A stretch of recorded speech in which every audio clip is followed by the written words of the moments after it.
Hi, I'm Sarah Starziak, a product manager here at SICK. I'm going to be walking you through our newest product, the DCM4.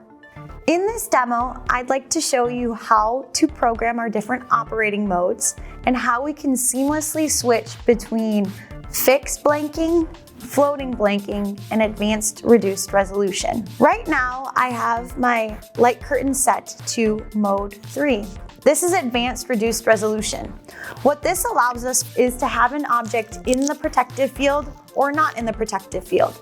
Here I have my makeshift object. As you see here, I put it into the light curtain and I'm able to allow it to shift around in the protective field. I can also remove it, and you notice the entire time the light curtain was green. This is great for those applications where you may have items shifting into the protective field where you don't want to trip the light curtain, but you want to allow them to be inserted, such as press brake machines or other applications like that. The next function I'm going to do is switch to mode number 2. What this allows for is something called floating blanking. You notice that the light curtain has gone red. It's because it's expecting an object to be in the protective field that isn't there. Now what I'm going to do is place my floating blanking object into the protective field. You notice that the light curtain is flashing yellow for a reset, so I'm going to reset the light curtain.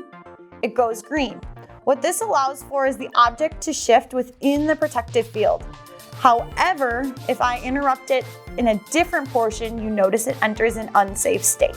This is meant for those applications where you always have an item in the protective field, but it might change where it's positioned, such as a cable running through or other item like that. The last mode I want to talk about is fixed blanking.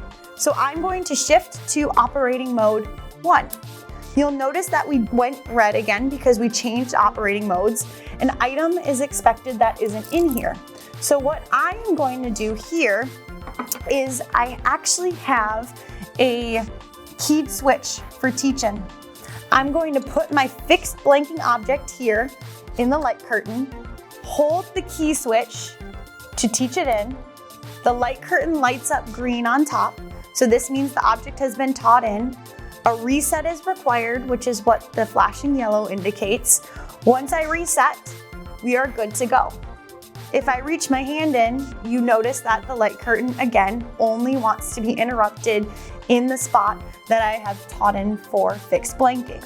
This is meant for those types of applications where maybe you have a conveyor running through the protective field, and traditionally you would have a light curtain mounted above and below. Well, now you can get away with one light curtain with a fixed blanked object in the middle. It's meant for those applications where it would not change positioning within the protective field. To learn more about fixed and floating blanking and advanced reduced resolution, please contact us at info@sick.com or please contact your local SICK distributor.